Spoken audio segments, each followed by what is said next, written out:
سب سے بڑا کائنات کا سچ کیا ہے؟ کہ اللہ وحدہ لا شریک ہے۔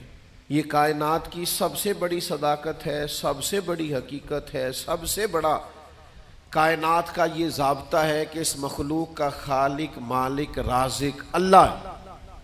لیکن اللہ کہتا ہے ادعو الی سبیل ربک بالحکمہ، کسی کو اللہ کی طرف بھی بلاؤ نا تو حکمت کے ساتھ بلاؤ، اللہ کے رستے کی بھی دعوت دو تو دانائی کے ساتھ دو، لوگوں کو اللہ کی جانب بھی بلاؤ تو تم معاملہ فہم بن کے بلاؤ۔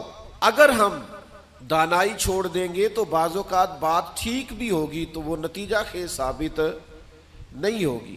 وہ کسی نے کہا تھا بات اگرچہ بے سلیقہ ہو کلیم، پر بات کرنے کو سلیقہ چاہیے۔ آپ سلیقے سے بات کریں، معاملہ دیکھیں نا، نبی پاک صلی اللہ علیہ وسلم نے فرمایا اپنی اولاد کی بھی عزت کرو۔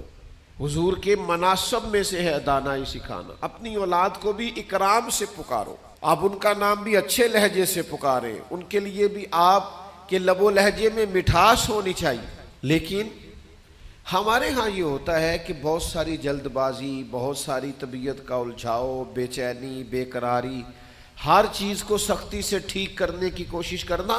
ہوتی ہیں بعض چیزیں بھی سختی سے ٹھیک، لیکن ساری چیزیں سختی سے ٹھیک نہیں ہوتی۔ آپ نہایت معاملہ فہمی کے ساتھ، نہایت تدبر کے ساتھ حضور لوگوں کو دین کی طرف بلاتے تو بڑے کمال انداز میں سرکار دعوت دیتے، اللہ کا پیغام دیتے تو اس میں اتنی مٹھاس ہوتی کہ دلوں میں بات گھر کر جاتی۔ کچھ لوگ کہتے ہیں جی، وہ ان کا اپنا فلسفہ ہے، کہتے ہیں جی میں چونکہ سچا ہوں اس لیے کڑوا ہوں، میں چونکہ سچ بولتا ہوں تو سچ کڑوا ہوتا ہے تو لہذا اس لیے میں لوگوں کو اچھا نہیں لگتا۔ تو میں ان سے کہا کرتا ہوں بھائی سچ نہیں کڑوا، آپ کا لہجہ کڑوا ہے۔ کائنات میں سب سے زیادہ سچ مدینے والے محبوب نے بولا ہے، اور اتنا میٹھا کر کے بولا ہے، اتنا پیارا کر کے بولا ہے کہ حضور سچ بولتے جاتے تھے اور سچ دلوں میں اترتا چلا جاتا تھا۔ سچ بولیں لیکن خوبصورتی سے، لیکن محبت سے، لیکن دانائی سے۔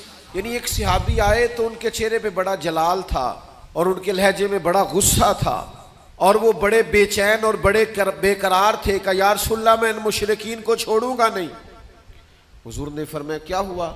یا رسول اللہ وہ آپ کا نام بگاڑ کے لیتے ہیں، وہ بگاڑ کے نام لیتے ہیں اس لیے کہ وہ کہتے ہیں اگر ہم محمد مان لیں تو محمد صلی اللہ تعالی علیہ وسلم کا تو مان ہے جس کی بار بار تعریف کی جائے، تو وہ نام بگاڑ کے لیتے ہیں اور نام بگاڑ کے آپ کو برا بھلا کہتے ہیں۔ تو سرکار مسکرائے، فرمایا پتہ نہیں وہ کس کو برا بھلا کہتے ہیں، پتہ نہیں وہ کس کا نام بگاڑتے ہیں، مجھے تو اللہ نے محمد بنا کے بھیجا ہے۔